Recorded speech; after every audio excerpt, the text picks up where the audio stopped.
Blog Talk Radio.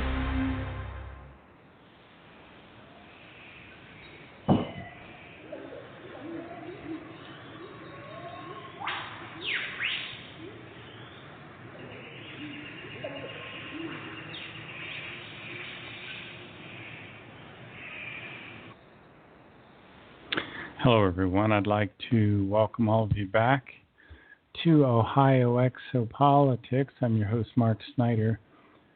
I'm going to touch on a lot of diverse areas in the Meyer material tonight. I've been really kind of jumping all over the place. I'm not sure why. I occasionally go through this, but I thought it might be good to step back and give an overview. Billy Meyer is a man from Switzerland. He's in his late 80s. He lives in a tiny mountain village called Hinterschmidruti, which is about 52 minutes east of Zurich by automobile. He lives in a beautiful green forested area. There's a building there called the Semjase Silver Star Center, and it's dedicated to Billy's third extraterrestrial contact, a woman named Semjase. Semjase is a female who contacted Billy in the middle 70s. She used to land her ship right there in Switzerland during the day, step out and speak with Billy under a tree.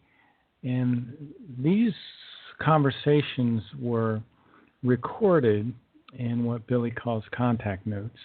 After the meeting, Billy would go back to his computer, and then he would get these telepathic messages in kind of like a symbol language, which he would type very, very quickly. So his meetings with his extraterrestrial contacts are documented very well.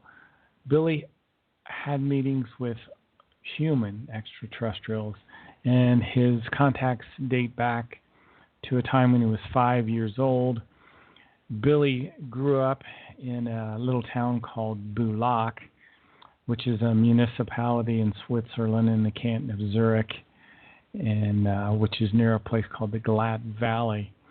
And Billy started to get these telepathic messages from an elderly man named Svath. And Billy would also get mental images. At some point, Svath told Billy to go out into the forest, and then out of the sky came a very strange-looking pear-shaped craft, which landed in a field nearby. Svath got out and introduced himself, and then brought Billy back into the ship, took Billy up into a high orbit, and started to tell Billy about the life he was going to have in the near future. Because Billy's life plan was kind of preordained, Billy came into this life to be a prophet and a teacher. His real name is Edward Albert Meyer. Edward means guardian of the treasure. Billy is also known worldwide as BEAM or BEAM, Billy Edward Albert Meyer. And Svath told Billy to establish himself in the background because the people of the earth tend to make for themselves idols. And Svath warned Billy not to go into the public too much, but to perform his mission in the background, writing what's called the spiritual teachings. And the spiritual teaching is designed to wake Earth humanity out of their sleep. And eventually, the Meyer material says this teaching will become a worldwide movement that will bring peace, love, and freedom to the human beings of Earth. The spiritual teaching deals with the understanding what the universal consciousness is, which sometimes the Meyer material refers to as the creation. It also talks about the human spirit. We all have a human spirit. The human spirit resides in an area of our middle brain called the superior colliculus. And the human spirit is said to be a fragment of this universal consciousness. The human spirit survives after death. It's called your spiritual consciousness. And this is part of what this teaching is all about, teaching us about certain creational natural laws like reincarnation. Another creational natural law is love, not romantic love, but a wisdom-conditioned love. And another extremely important creational natural law that's just not talked about enough is called the law of striving. And there's a book that Billy has written called The Way to Live, Die Art zu Leben, which really introduced me to the law of striving, and I didn't even know what it was until I read this book for the first time. And let me read a little section from, I always like to read a little bits and pieces from his books during the show. It says here, therefore, a human being who has ascertained the effective truth to such a degree can no longer have anything made evident to him from the outside, because he, in his striving, which is conditioned by creational law, fathoms all evidence in himself. By working with his or her ideas and gaining knowledge and cognitions from them, which he knows to convert in logical sequence into experience, which he or she then in turn forms into wisdom. So one of the things the Meyer material talks about is the importance of independent thinking. And this is one of the things that the spiritual teaching is supposed to restore into the people of the earth, is the ability to have independent thinking. Now, Svath was an extraterrestrial human who was extremely old, about 1,000 years old, and Svath told Billy about things that would happen in his future. He was told that he would lose his left arm in an accident. He was told that the people in his group would turn against him, some of them, even that his own wife would turn against him, call him a hoaxer. And Svath taught Billy something called spiritual telepathy, which allowed Billy, young Edward, to receive information from this higher spiritual plane called Arahat Athrasata. One of the other things that Svath warned Billy about was the time that we're entering into now, which is called the third millennium. And Billy was told as a young boy growing up in World War II that the Americans, us, we would drop atomic bombs on Hiroshima and Nagasaki.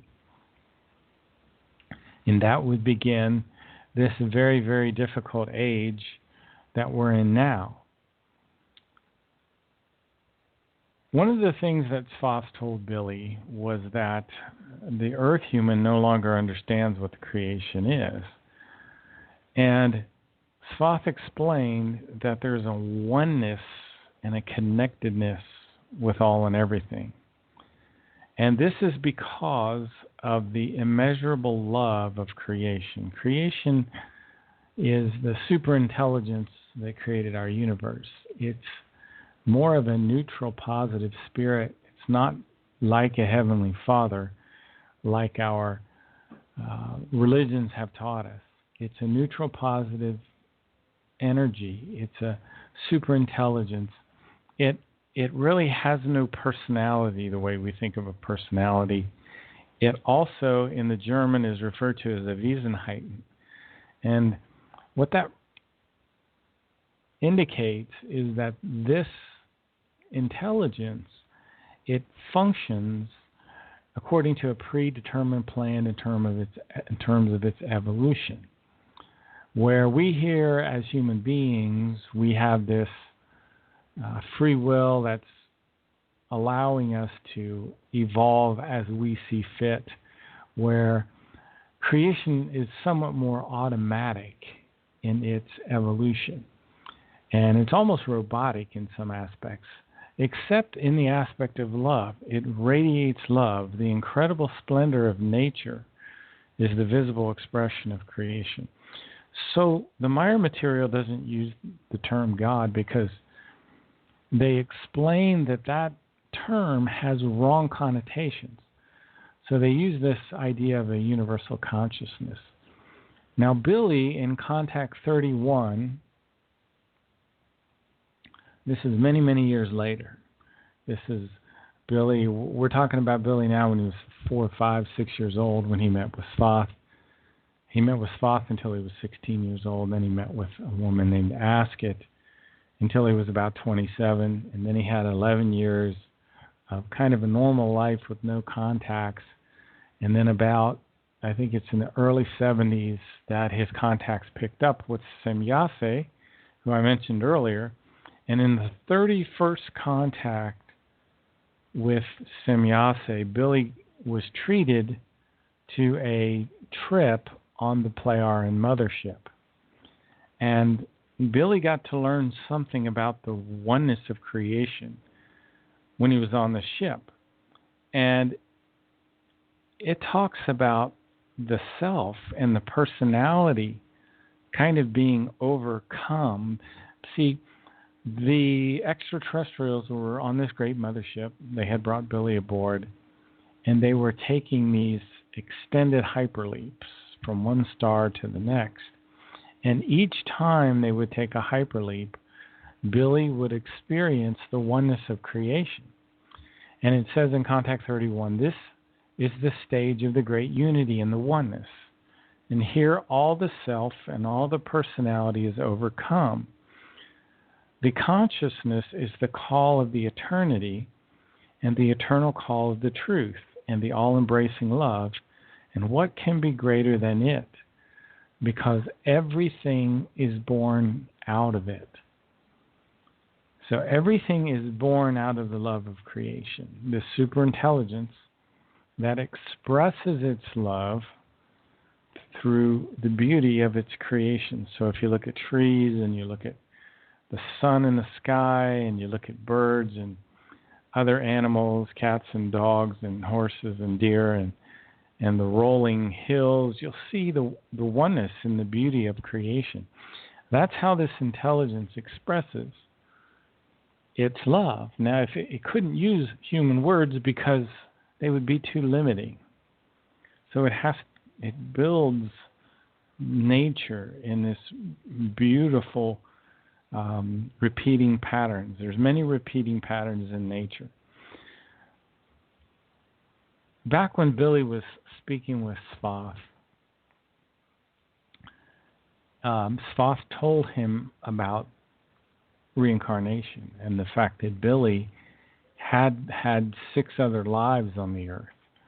I think he had more than that, but he had 6 very important lives where he had been a teacher before, like he was going to be during this lifetime. And he had been the people that today we call Henoch, Eliah, Josiah, Jeremiah, Emmanuel. I said Josiah. We say Isaiah today, Emmanuel, and Muhammad. And during this lifetime, he's known as Billy or Edward Albert Meyer. Now, who were these extraterrestrials that visited Billy? Well, one interesting thing is that they left the Earth in 1995. Up until that time, there was about 2,862 extraterrestrials on the Earth. They lived in bases in Switzerland, in North America, in Asia. They come from a star system that's some 80 light years beyond our Pleiades in a different space-time configuration. They live on a planet called Era that's very Earth-like, very much like the Earth, except it's more like the Earth was under pristine conditions, say, back, in the 1300s, the 1200s, when we had these incredible forests everywhere, very thick air, no pollution, no radiation, a very reasonable sized human population, and plant life and animal life teeming everywhere on the planet. That's the way Era is. That's the way the Earth should be and would be if we would get back to living under these creational natural laws. But in 1995, the Plejaren left the Earth along with 2,862 extraterrestrial humans from 12 different races. They all left the Earth as well. They came from Lyra Vega. They came from the Plejaren star system and other nearby star systems to us, maybe Alpha Centauri, maybe the Barnard star, who knows. But for some reason, these extraterrestrials had to leave the Earth. We don't know why yet. It's a very disturbing mystery. But I want to get back to this concept called the creation. And there's an evolutive energy with creation. And creation is immeasurably higher than human beings. It's a pure spirit energy. And it's not possible for us to become in communicative contact with creation. Creation is said to be universal self-awareness. It is the source of all life within our universe. There are many other universes. Now, one of the most important understandings is this first creational natural law, which is the law of love. And I talked about it briefly when I said the incredible splendor of nature is the visible expression of the love of creation, and creation radiates love. Every tiny plant and every tiny animal fulfills its purpose in love. Love is the highest principle in all creation. Everything follows that principle in absolute logic. The love of creation is said to be everywhere because without it, nothing would be able to exist. And we should be aware that we exist only because of the love of creation. And everyone comes up against the radiating love of creation, but we don't always realize that because we have a free will and we turn away from creation. But by default, every animal, every plant lives by creation's plan. So what we have to do as humans is learn again true love and learn about creation's plan. We don't understand love on the earth because reverence is the fundamental element of all existence, the deepest awe and respect for life. And it says, let me read this, and what Billy says. He says, reverence, human of earth, is the fundamental element of all existence. So it is therefore also the fundamental element of love itself, which is built on this all-embracing reverence. And since this is so in truth, it is also an impossible thing that love once awakened and built up in truthfulness can ever weaken again. You see, true love is not false love. False love is the love that we think about mostly on the earth. It's an emotion-based love. It's subject to incredible fluctuations in its intensity. And as an example of this false love, I'm going to read to you a little section from a book here. And it's on Clinton's war on women. And it talks about some of the battles between Bill and Hillary. Let me begin on page 190 here. Well, let me begin on the beginning of chapter 12, where Bill and Hillary stopped for gas in Park Ridge, Illinois, and Hillary recognized the station attendant as someone she used to date in high school. Later in that day, Bill shrewdly quipped, "See, if you'd have married him, you'd be working at a gas station." And Hillary smugged, "If I'd have married him, he'd be president." In 1993, Hillary began Inauguration Day cursing and shrieking profanities at Bill as she demanded to have Vice President Al Gore's White House office. And it says here, Hillary has a long history of being domestically violent with Bill. Hillary has beaten Bill, hit him with hard objects, scratched and clawed him, and made him bleed. Anyway, that's typical of affective love that's based on purely affection rather than wisdom. Wisdom-conditioned love is a harmonious state of absolute connectedness in all things, in indestructible form, and without temporal limits. Genuine love is a wellspring of consistency, which is absolutely independent of age and appearance and personality. Now, I've been bouncing all over the place in my studies lately for whatever reason, and I wanted to speak briefly about something in the book, Might of Thoughts. And it talks about, if you're not familiar with this book, Billy has a great book. It's called Macht der Gedanken, The Might of Thoughts, which teaches us how to control our thinking. And if I had to, in one sentence, sum up the meaning of this book, I would say The Might of Thoughts teaches us to think in what's called a neutral, positive, equalized way. And this is called the law of harmony. And when we function in the law of harmony, our whole life tends to go better.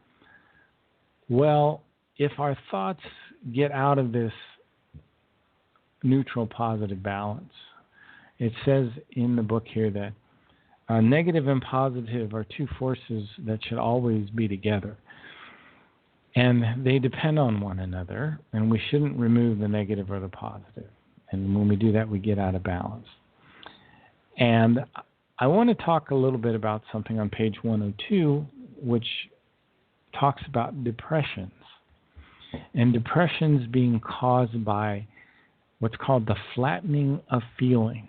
And I'm just scratched the surface on this, don't understand all the implications of this, but the book says that unconscious or conscious negative thinking produces a flattening of feelings, which can lead to depression. Now, strong thoughts that are imprinted with feelings have for the human beings who live with them what's called a profound and existential significance, because these structures of thought are stubborn, and they can only be influenced with great difficulty. So once you have this structure of thoughts, and it's really interesting the way Billy uses the word structures of thoughts, because a structure is an arrangement of interrelated elements of objects in a system. So we have these structures of thoughts, and when we have these structures of thoughts, sometimes unconsciously we are thinking in negative ways, which affects our feelings. Now, feelings are said to be very important because these feelings discharge thoughts. And thoughts create feelings, and feelings influence the psyche. And these feelings feed back to the consciousness. So feelings arise like this. However, if thoughts are of an unconscious nature, triggered by unconscious perceptions of some sort and by an unconscious recognition, then often the functions, the form, the feelings function in an unconscious way. So we have to be very careful of unconscious thoughts. It says here that truthfully, negative thoughts and feelings, which emerge in conscious and uncontrollable form, as well as in unconscious, uncontrollable form, are necessary. You know, the thoughts, they're produce the feelings, and the feelings have a life-supporting, life-preserving significance. Therefore, we shouldn't be fighting our feelings. It's the feelings discharge the energy of the thoughts. Sometimes we don't even know the origin of our own feelings. So, and the feeling isn't emotion. Emotion is something that explodes with a lightning force. But this spiritual teaching of the Maya material is all about learning to control our thoughts. It's learning to understand nature. Now, Billy had his contacts with Svath, his contacts with Asket, which I haven't really talked about very much. Billy had, at least not tonight, Billy had contacts for 11 years with a woman from the Tao universe. She first sent a robotic ship to Switzerland, which landed on top of a hill one cold, kind of windy evening. Billy sat down in the ship and he was carted off to Jordan. No one else in the ship but him. The ship became invisible and he was flying along in this invisible ship. Landed in the Middle East in this place called Jordan, a country called Jordan, and out of the sky came Aska's ship like a falling star, and poof, there it is, 300-meter disc. Suddenly, and it lands, and it sits there for half an hour, and nobody comes out. And finally, Aska comes out and comes over and picks up Billy, and they go back into her ship, and then they fly nearby over to the Great Pyramid, land somewhere, and the ship, of course, becomes invisible. And Asket puts a device on Billy and makes him invisible.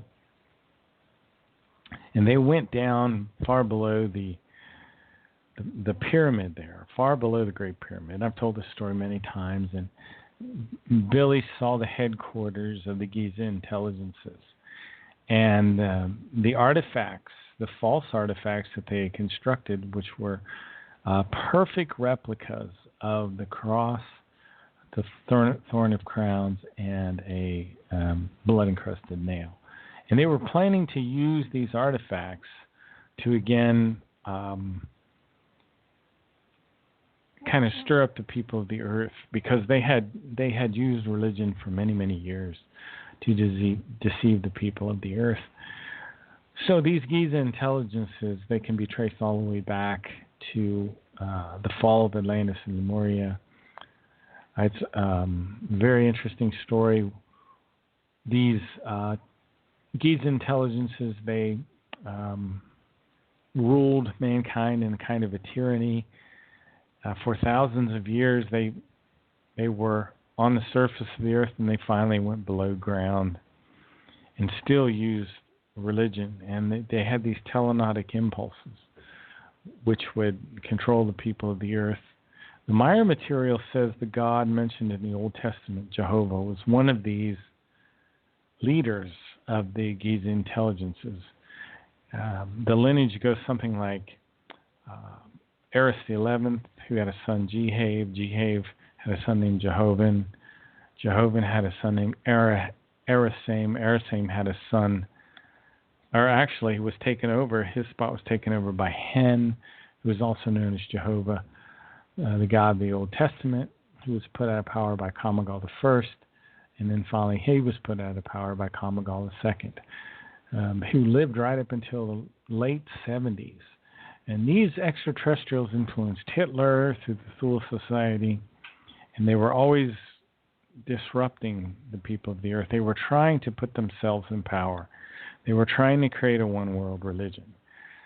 Now, ironically, I have been studying some of the goals of the New World Order lately.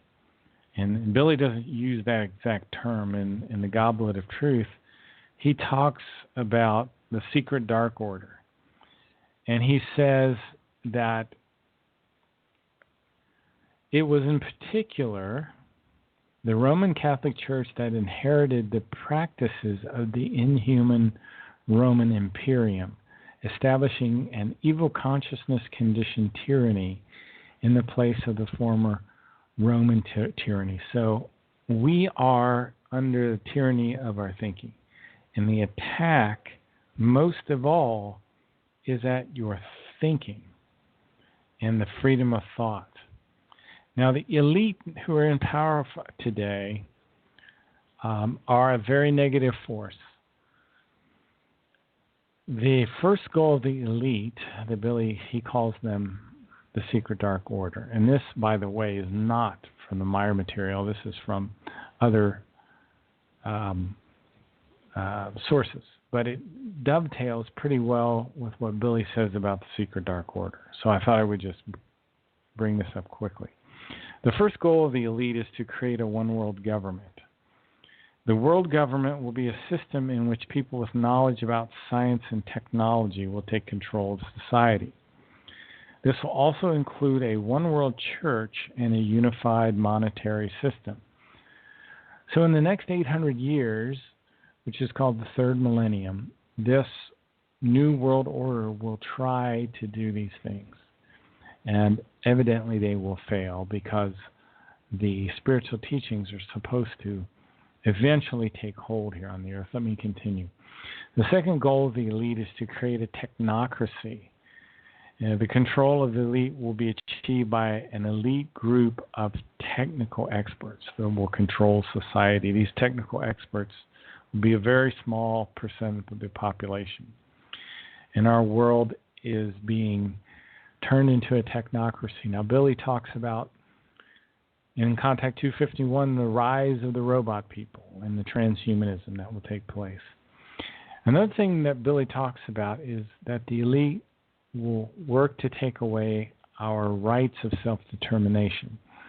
The third goal of the elite I have here is to take away the rights and freedoms of the public. The elite are working to take away our rights of self-determination. And we have been born into a prison, which I just read to you now. It's called a consciousness-conditioned tyranny. The fourth goal of the ruling class is to merge mankind with machines. The elites say that humanity is obsolete. The intention of the elite is to bring in an age called transhumanism. And in Contact 251, it explains that people will intentionally have their arms and legs removed so that they can be attached to machines sometime in the future. The fifth goal of the rich is to dumb down the public. The sixth goal, which, by the way, they're doing, and Billy describes it as, in the third millennium, he says, confusion and maliciousness will spread over the earth, and the people of the earth will become indolent, obtuse, and indifferent. And I think we're seeing all these things. So the fifth goal of the rich is to dumb down the public, and we see that in the teaching in the schools now. The sixth desire of the cult control is to replace the public in mega cities. And the seventh aim is to restrict our travel. We will lose our right to own and drive our own vehicles. There will be driverless cars, which will take us only to the places that we've been allowed to go. There will be very large freeways that connect the large cities, and we will be restricted to go into other areas. So I just wanted to read a few of those. I'm not going to beat you over the head with them too much, because it's really kind of difficult to read that kind of material, because it's just so, it's rather overwhelming. So we're in a real battle, and that's the only reason I bring it up, because we need to be aware of that. So Billy had contacts with Sloth. He had contacts with Asket. I just briefly mentioned about his trip below the Giza pyramid, where he saw the headquarters of the Giza intelligence as well. Billy started to have contacts with Semyase in the middle 1970s. She was 344 years old, but a very attractive woman still, young by the age of the Pleiar. She was slender, with fair skin, sparkling blue eyes, light blonde hair. But she did suffer a life-threatening accident in Hinterschmidt routine. She had to be taken back to her home planet Ura. On February 3rd, 1984, the very last contact occurred between Semjase and Billy. As an after effect of her accident on December 15th, 1977, she suffered a cerebral collapse in the beginning of November 1984. She was transferred back to the Tao universe. The Tao universe is where Asket is from, and I didn't really mention that. There is a parallel universe to our universe called the Tao universe, and Asket's people live there. Our universe is 46 trillion years old, and we have a sister parallel universe that was also created 46 trillion years ago. Asket's people are from there. So Semjase had to be transported there, and she is being treated, and eventually she'll get back the complete regeneration of all of her brain and psi powers, her abilities, and her memories that were lost. But in the middle 70s, Billy would get some wonderful teaching from Semjase, and she taught him about the human spirit. And she said the human bears a spirit that does not sleep and during the deepest sleep. It records everything, all of our thoughts, all of our impulsations, and it will inform us whether our thoughts are correct or false if we've learned to pay attention. Your human spirit, it never dies. It's part of your spiritual consciousness. The human spirit resides in the superior colliculus. It's in the midbrain. And it's, in some ways, you could think of it as the real you. The spirit can never be sick. It can never be confused. It can never be disturbed. It can never be deranged. It can never be inadequate. The spirit is said to be the wonder of all wonders. Now that's in contrast to our material consciousness. We have a material consciousness, which is your personality during the current life, your conscious mind, your unconscious mind, your subconscious mind. That can become confused. It can be feeble-minded. It can become deranged. Now, this spirit that's in your middle brain sends an energy throughout your whole body and literally fills up your body with this energy. It's said to be a minute part piece of creation. And your spirit form is not really nourished by anything out of the spiritual realm. It's a purely creational product. And one of the things Billy says is to embrace the power within you and use it to help yourself. The power within you is related to your spirit form. There is something called the swinging wave associated with the spirit form. The swinging wave comes from the electromagnetic realm of life energy. The swinging wave does. And these are periodically built up electric and magnetic fields. They're not bound to any matter.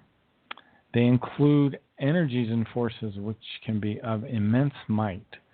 So eventually, at the higher evolutionary steps, humans learn to use these swinging waves to affect other things. There's something called the Gemut, which controls the thoughts and the feelings of the spiritual consciousness. Now, the psyche controls the thoughts and the feelings of the material consciousness. And the psyche can get out of balance. The Gemut, the spirit consciousness, always lives in equalized harmony. So the goal is to keep the material consciousness in the same equalized harmony as the spirit form. Now, it's very interesting when you start to look at the spirit form a little bit more and look at some of the teaching associated that Emmanuel gave us about the spirit form. Emmanuel, who was one of the prophets, one of the earlier incarnations of the Maya material, said that the body and the spirit are one. And the body actually comes from the spirit. So let me read a little section here. This is from the Talmud of Emmanuel. It says, "And since the body is a part of the spirit, in a different form and matter, it is therefore one with the spirit.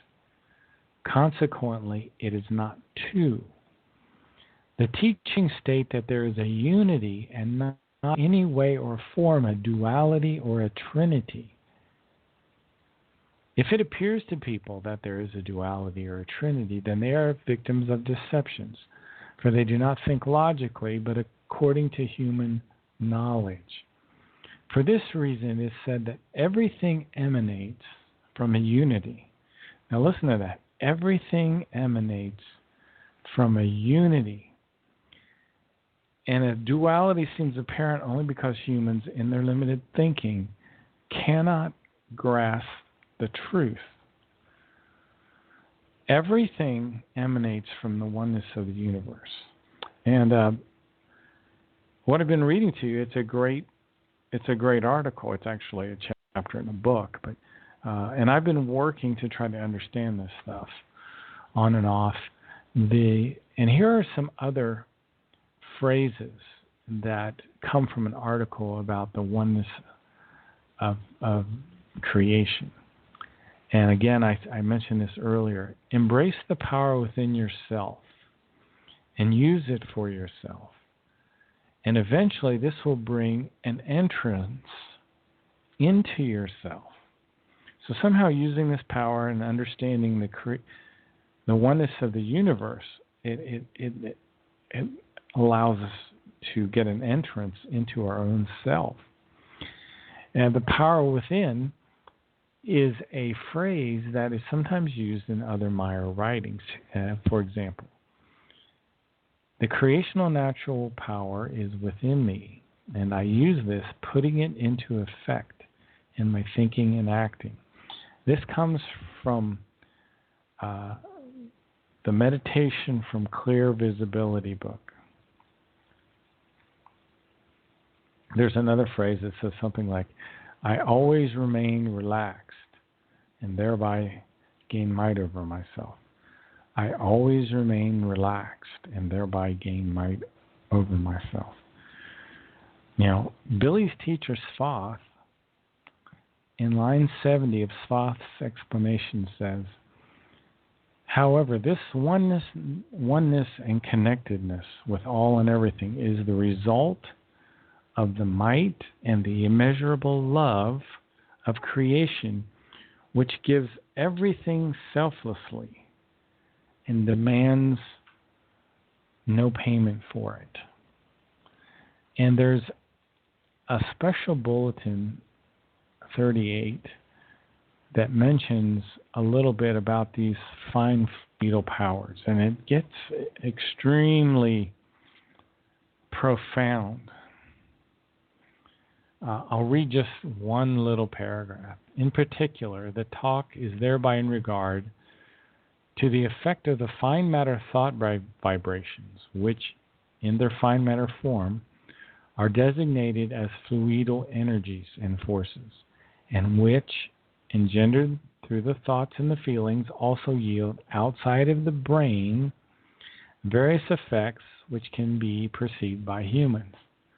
So your thoughts, whatever thoughts are, because science can't really agree yet on what thoughts are, but thoughts affect, through fine matter thought vibrations, areas around you.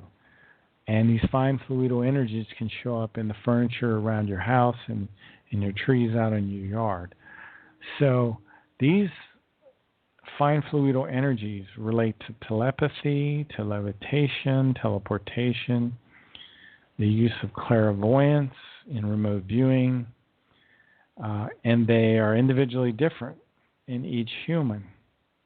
And in telepathy, alpha waves play a big role, just like in meditation, because these alpha waves flow in the thought current synchronously through both hemispheres of the brain, where they are active with the processing of pictorial images. And it's almost like being under hypnosis or being in a trance. And these thoughts and feelings can reach another brain that's 3 light seconds or 900,000 kilometers away. So your telepathy can travel 900,000 kilometers away, a tremendous distance. So these are things we feel sometimes when you feel someone bearing 2 holes in your back when they're staring at you and you turn around and you can feel it. These are strong thought currents, fine matter, these electromagnetic vibrations, the fluidal energies. And these are something that we learn to harness in a little greater time later in life.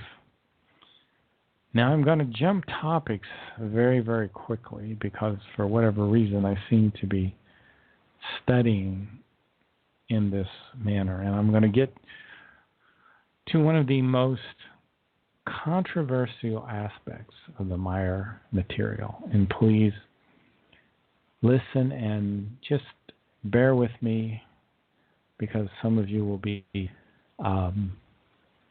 tempted to turn this information off. And understandably. Let me talk about the First Council of Nicaea. Constantine in 325 AD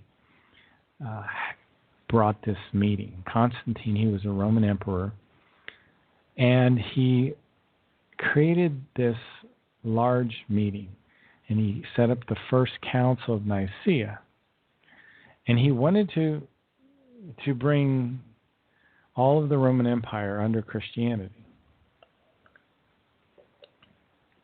At that time, the people worshipped Julius Caesar or Mithras.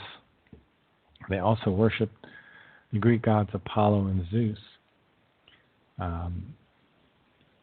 Julius Caesar was hailed as God made manifest and the savior of human life. So anyway, Constantine brought together all these religious rulers, and they, first of all, ironically, according to some sources, now this is a bit of a controversial, and again, this is some build-up, and this is through my own research right here, this part of it. The Council of Nicaea. That's something I'll have to look and see if Billy has talked about. I don't remember him ever really talking about the Council of Nicaea. But Constantine wanted to bring Christianity to the Roman Empire. And he brought all these different religious leaders together, and he kind of forced them to Nicaea. And he said, okay, first thing you have to do is agree on the name of the leader of Christianity. Now, today everyone says, well, that's Jesus Christ. Of course, everyone knows that. But that was not so then. And I'll try to make this clear. Officially, Constantine could not get these religious rulers to agree. And some historians say that he said, well, we're going to call this person that we call Jesus Christ today, that the Maya material calls Emmanuel, we're going to call him Jesus Krishna as the new name. And they wanted to appeal to one group. The Jesus group would kind of appeal to the European people because there were some religions in Europe at that time where they had gods, druid gods, Jesus, and an Eastern savior god called Krishna. So he wanted to put these two names together.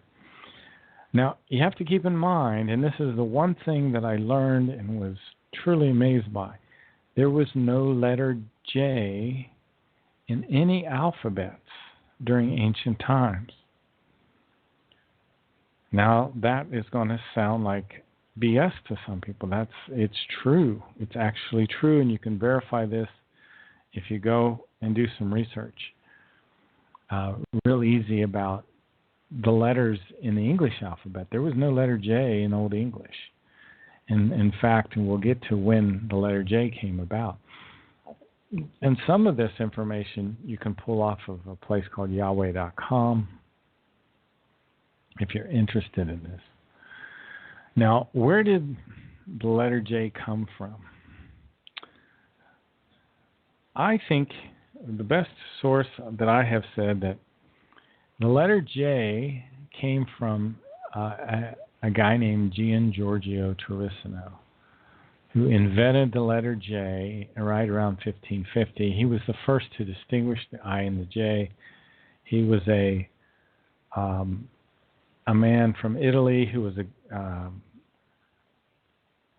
a German scholar, and he invented the letter J for German and eventually became popular and went to other languages. Now, this is in 1500s. So that means whatever Jesus was called during his age, during the 1st, 2nd, 3rd century, it wasn't Jesus. In other words, there was no Book of Job either, no James, no John, no Julius Caesar. They had different names. My God, how is it that we don't know this? Well, let me continue. Originally, the Greek spelling for Jesus began with the letter I. However, they didn't pronounce it like an I. They pronounced it like a Y. And they pronounced the name Jesus. Jesus eventually became Jesus. Jesus. The hybrid name Jesus has no etymological root meaning. In fact, the letter J did not exist in any language until much, much later. In fact, the letter J didn't really become popular until after Christopher Columbus. Some people didn't say it really was never used. If you look at an unabridged dictionary under the letter J, you'll see that it really didn't come about until many, many years later. Now, in the first King James Bible, the name IESVS appeared, and you can find this out. There are websites which talk about this. In other words, the first time that Jesus or Iesus was actually called Jesus, I think, was in June of 1632 in a court document in England. The letter J, it originated as a swash letter used for the letter I. Swash letter is a fancy letter. Again, the Old English alphabet had no letter J in it, no W or U. No Greek, no Hebrew, none of the Aramaic had the letter J as well. The names of James and John were also different. Some scholars say James's name would be spelled today as Yaaqov, and John's real name was Yahuchanon. Very difficult for us to pronounce today. Some will argue there was a transition that the person that we call the Savior today was originally called Yeshua, and then it was called Iesus or Jesus in the Greek and Latin, and finally in the English, Jesus. Remember, in the first 1611 version of the King James Bible, he was not called Jesus. He was called Iesus. And same with James and John. They were not called by those names. The book of Job was the book of Iob. There was another Bible as well, one of the other early Bibles, that the name of that Bible is leaving me at the moment. But there was another Bible where this was also the case as well. There was the letter J had not been substituted. What they did is they went and substituted for all these words that began with an I, the letter J. that came much, much later. In fact, if you look at the acronym, and you'll see this on the paintings of the crucifixions, there's an acronym INRI, which is pronounced Iesus Nazarenus Rex Iadorium. In Aramaic, it's a completely different alphabet. In Greek, of course, is a different alphabet as well. But it was never Jesus. It was Iesus, in Latin, Nazarenus Rex Iadorium, which today we say Jesus the Nazarene, King of the Jews. So I know that's a little off topic tonight, but it's support for what the Meyer material says is the real name of this individual, which was Emmanuel. It was not written in stone what his name was, and it certainly at that time wasn't Jesus. Now you can argue it was Jesus, you could argue that it was Yeshua, but you can't even make a logical argument that it was Jesus at the time. That is something that has occurred much, much later in the 16th and the 17th century. So history has been changed in ways which are absolutely mind-boggling, at least to me. And anyway, so what we've been doing a little bit is setting the stage, going back, talking about the contacts of Billy, talking about a little bit about some of his earlier life where he met Sfath, and going back over a little of spiritual teachings. I hope you've enjoyed this evening, and we'll be back next week. You've been listening to Ohio Exopolitics. I'm your host, Mark Snyder. Good evening.